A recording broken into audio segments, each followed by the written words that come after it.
I'm Nichole Jordan, National Managing Partner of Markets, Clients, and Industries at Grant Thornton, and am so pleased to be live in Austin, Texas at South by Southwest and here in our Grant Thornton offices with the new CEO of the Information Technology Industry Council, otherwise known as ITI, Jason Oxman. Jason, welcome. Thank you, Nichole. It's great to be here. Thank you for joining us, and congratulations, by the way. Thank you. You have been appointed CEO for how long now? It's very new. It's been 2 weeks. It is very new, but I'm thrilled to have the opportunity to be here with great member companies here in Texas at South by Southwest. Really appreciate your inviting me in to meet the Grant Thornton team and hear about your policy priorities for the 2019 calendar year. That's terrific. Well, look forward to our discussion today. So would love to start with your priorities. I know, Jason, that you have really hit the ground running, and you're out on a listening tour and meeting with a lot of the member companies and have your priorities, meeting with your team.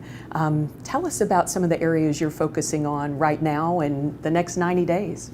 It's an exciting time in the technology industry. Indeed, we know that in Washington, D.C., where ITI is headquartered, and around the world where we operate on behalf of our member companies, that policymakers are paying a lot of attention to technology because technology is such a force for good in all of our lives. Technology is improving every aspect of economic activity. It's improving healthcare, education, access to work, quality of life. And we know that technology as a force for good requires us to tell stories about technology around the world.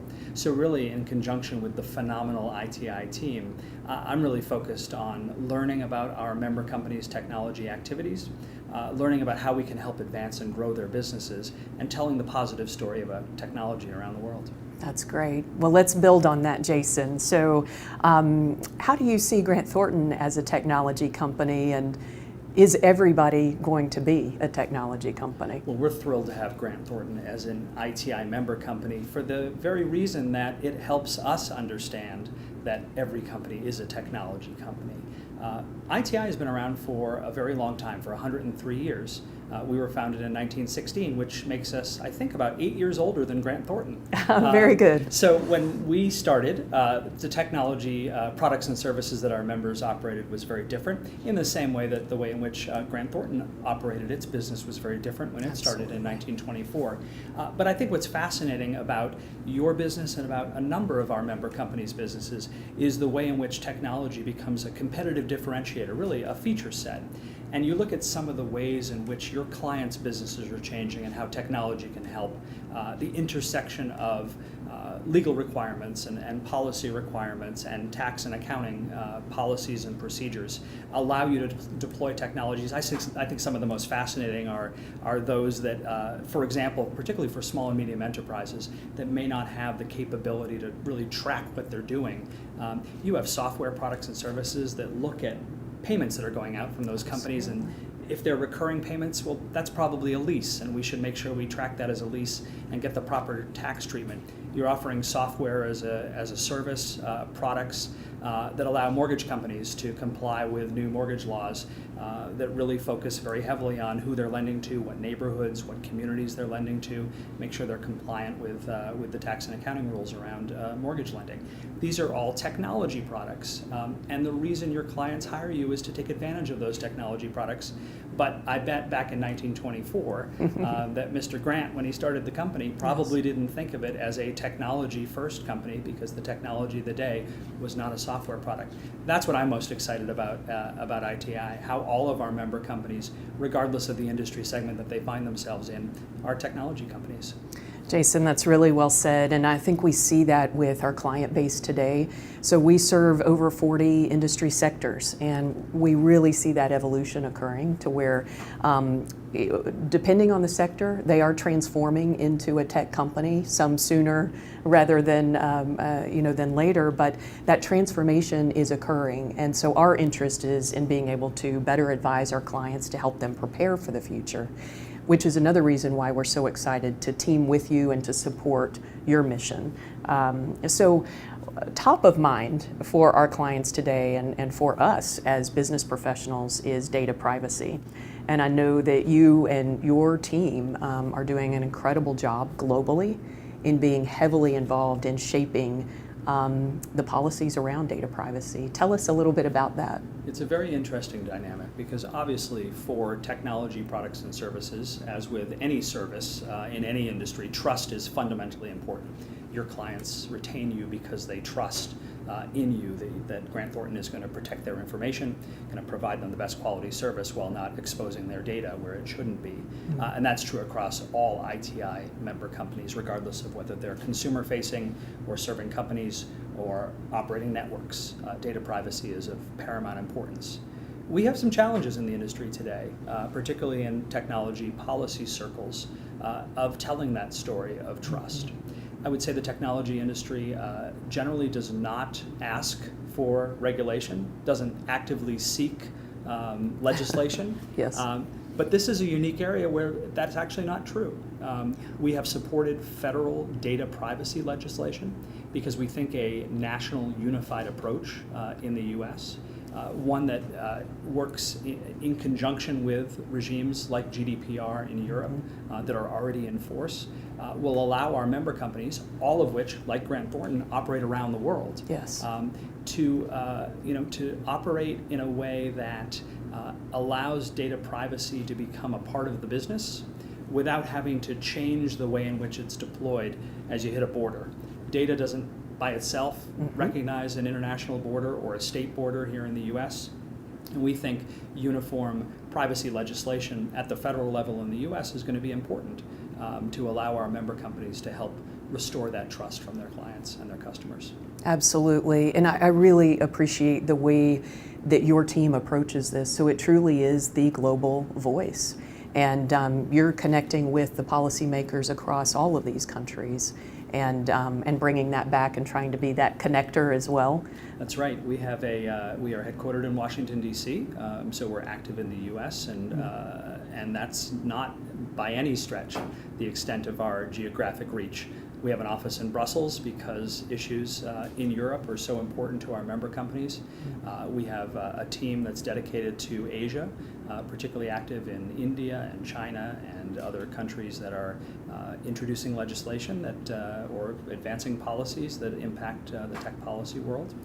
We have a team dedicated to the Americas, Central and South America, as well as Canada, and we are active geographically as we are active, and you alluded to this before, broadly across a number of tech policy issues, from data and privacy to tax to trade to economic development to cybersecurity. These are all priority policy issues for our members. We're active in the U.S. and around the world on all of them. I absolutely, and I've appreciated the work of your team on a lot of these areas that we are focused on as well. So cybersecurity, artificial intelligence. I've seen a lot of the development that is underway, and I know the commitment that you all have to helping to share the voice of the technology industry as these policies and regulations are developed. Could you talk a little bit about what you see on the horizon for artificial intelligence and for cyber in particular? Yeah, so that's an area that's of great interest to a number of our members. It's actually what I'm here to talk about here at South by Southwest. Yes. Artificial intelligence is something that obviously is designed and programmed by humans. So there are ethical concerns with AI, even though you don't think of machines as having ethics. Machines are told what to do by humans. We need to make sure that the principles that our companies use to deploy AI are principles that advance the ethical use of technology. So we have actually published AI principles. As we have with privacy, we have our FAIR principles on privacy that also advance practices that the industry can use, best practices that bring together the policies and procedures that have worked most effectively around the world. So AI, I think, holds great promise. I'm excited for it. I think in the financial services space, for example, AI opens up opportunities for access to credit for people who may not have a credit score. AI can look at other factors. Do you have a good record of getting deliveries in e-commerce? Do you have a good social media presence? Those are things you can look at to test creditworthiness for people who don't have a credit score. AI in hiring is a great opportunity for companies to look at their practices, make sure they've historically been good, but more importantly, make sure that going forward they're looking at the most diverse and inclusive workplace that they can. So AI is a great supplement to humans, if you will, a great tool for gathering data and making use of that data in a way that's productive. It's really great to hear, and I know just by way of example, so here at South by Southwest, a big part of the experiences are around AI, and even the way that companies are using AI to help with the hiring practices and perhaps to detect fraud in some of the backgrounds and kind of scan through millions of data points to be able to surface that and make it more efficient for the company that's doing the hiring. Lots of great examples here that we get to tour and experience and take some of those best practices. Just curious, in your view, we interact a lot with the C-suite, the management teams, the key decision makers, the board, at a number of our clients. And these areas are top of mind, whether it's AI, whether it's cyber, data privacy. What would you say are some of the best practices in the way that they are hearing about the emerging trends and technologies and preparing their companies for this? And I know this is a lot of what you and your team do in really sharing some of these emerging trends, but how would you advise perhaps the management team and the board in staying ahead? It is interesting. If we were having this conversation 5 or even 3 years ago, most companies in this country still didn't have a chief privacy officer or someone who was designated as the chief privacy officer. Right. The CIO is even a fairly new role when you look at the C-suite, and a lot of companies still don't have that role in place. I think the easiest kind of mantra to remember around investments in these areas is it's a lot cheaper to invest in preventing something from going wrong than dealing with the consequences of it going wrong. You can think about things like data breaches, where companies think, oh, making an investment in infrastructure, having that CIO make sure that the infrastructure is secure, investing in upgrades to software capabilities, making sure the hardware is locked down. Those are expensive undertakings, and maybe it's hard to see the return on it. Well, when you're suffering a data breach and you're suffering the consequences of that data breach, it's easy to see that it would have been better to make that investment in advance. And I think that's true across all realms related to cybersecurity and privacy and data protection. Making the investment up front makes sense. And I think the C-suite, certainly there are enough headlines out there of things that have gone wrong when that investment hasn't been made, when that internal focus isn't there, when the CEO hasn't made sure that somebody is accountable for making those fixes. There are enough examples of that in the headlines that I think CEOs recognize that investment is worth making. Absolutely. Well, we will stay tuned to all of the issues that your team is covering. So I'm curious, you're here for South by Southwest, Yes. and covering many sessions. And do you want to talk a little bit about the session that you're leading and some of the things you're here to look out for and kind of what you're expecting at South by? Yeah, I'm excited to be here. It's fun to have traced the roots of South by from its early days of being focused on arts and entertainment and music, and to today being a real centerpiece of tech policy discussions. So I'm here to talk specifically about the use of AI in the workforce and the ways in which policymakers can get a comfort level with the deployment of AI for hiring, for retention, for training, and recognizing that there are ways in which AI can advance the interests of ensuring a diverse and inclusive workforce.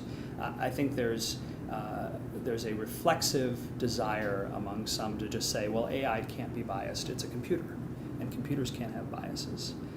And that's not true. Computers, of course, and AI can be biased because it is human beings that tell them what to do, tell them what data to gather. It's human beings that decide what initial data set goes in. So computers, it's funny to think about it, computers can be bad if the AI is not programmed correctly. But what I'm here to talk about is how to make sure that doesn't happen, and how policymakers can have comfort understanding that good intentioned use of AI can solve a lot of the problems with workforce development and deployment and hiring and retention that we want to solve, and that AI is a tool for humans to use to make the workplace better. That's the focus of my discussion today here at South by. Looking forward to it. We will be in the audience there to support, so very much looking forward to it, and just excited, Jason, about your leadership and the journey ahead. Look forward to teaming with you, and hope you enjoyed that warm Texas welcome with a little bit of barbecue to kick us off over lunch. It was a phenomenal introduction to the Grant Thornton team here in Austin, and thank you, Nichole, for having me here. Thank you for your partnership, and I'm thrilled to have the opportunity to work with you and all of your wonderful colleagues here on advancing the interests of the technology industry at ITI. Terrific. Thank you, Jason. Thank you. I'm Nichole Jordan. To learn how Grant Thornton can partner with you to strengthen corporate governance, leadership, diversity and culture, customer focus, and technology and innovation within your business, please subscribe to my YouTube channel. Thanks for watching.